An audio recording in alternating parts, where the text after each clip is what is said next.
Welcome to Moments in Time and Space, a microfiction podcast, bringing you tales of horror and suspense with your host, Aaron Maracle.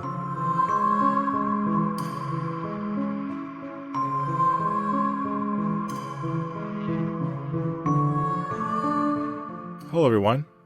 Influencers are always chasing clout and pushing themselves to bring their viewers exciting content, sometimes at the risk of their own life.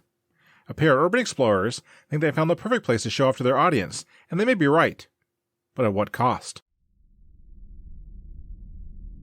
Hello everyone, and welcome to No Zoe Left Unturned.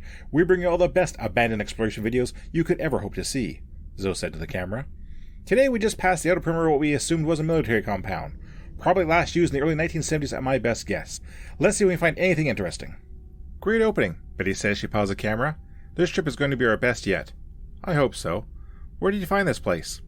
I was looking at old maps in the library, and on one of them, the base was marked. When I dug into it, I really couldn't find anything else about it, just some references to testing. Ooh, a real mystery that we could solve? That sounds like a recipe for a lot of views. Zoe turned and began to walk through the overgrowth, heading towards what should be the center of the compound. Betty followed and started to film again with the camera. The overgrowth covered any signs of building or equipment, but the explorers kept their eyes peeled for any signs of interest. After about 10 minutes of walking, they came upon a large clearing. 4 large concrete rings about 10 feet across were present in the middle of the clearing. The walls of the ring were about 3 feet high and crumbling in some spots due to exposure to the elements. Well, this is not exactly a major find, but let's do what we can with it, Zoe said, and she turned to face the camera. Ready? Always. Go for it, Betty said.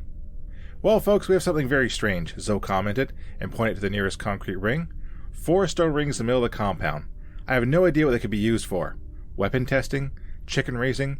Bare-knuckle fights? Let's take a closer look. Zoe made her way to the closest ring and climbed over the wall. Betty followed and panned the camera around. The inside of the ring looked much like the outside of the ring, and there appeared to be nothing of interest. She zoomed in on some spots on the wall to get some secondary footage for transitional shots. Ah, crap, Zoe said. What? Betty asked. I stepped in a mud hole. Went right up to my ankle. Mud hole? The ground is hard as a rock. Hasn't rained in weeks. Well, tell the mud hole that. Betty turned off the camera and looked at Zoe. Her friend was attempting to pull her leg out of a mud hole about a foot across, but to no avail. Zoe appeared to be stuck up to her knee, and try as she might, she did not have any success at freeing herself. Betty, I am really stuck. Can you give me a hand? Zoe asked. Betty tucked the camera away and took Zoe's hands. She braced herself and pulled. Betty could not budge Zoe loose from the mud hole. With a grunt, Betty let Zoe go and wiped her sweaty hands on her denim shorts. I know what to tell you, Zoe, Betty said. You're stuck. You might have to get a shovel or... Zoe's foot suddenly sunk deeper in the mud, quickly going past her knee. She began to scream and struggle. Betty scanned the area and saw a tree branch near the concrete ring. She leapt over the ring's wall, picked up the branch, and returned to help Zoe. Betty began to frantically dig out the mud with the tree branch. Zoe sunk even faster in the mud hole and went right up to her hip in seconds.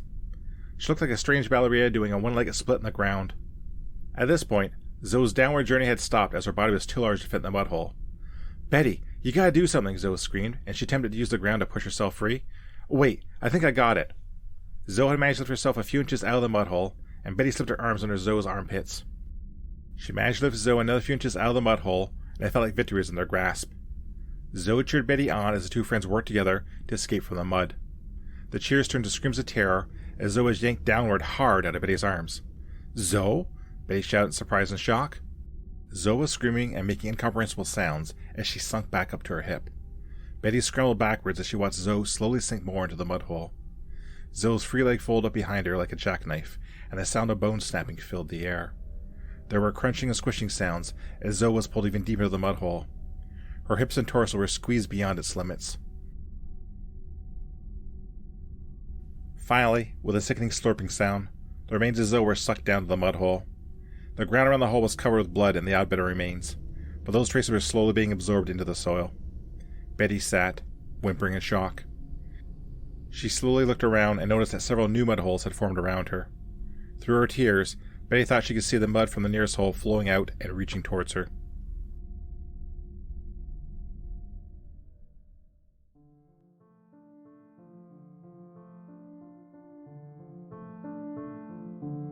Watch your step.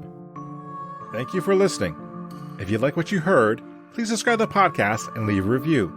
You can also follow me on Twitter and moments in TAS. Feel free to recommend this podcast to others and help it grow.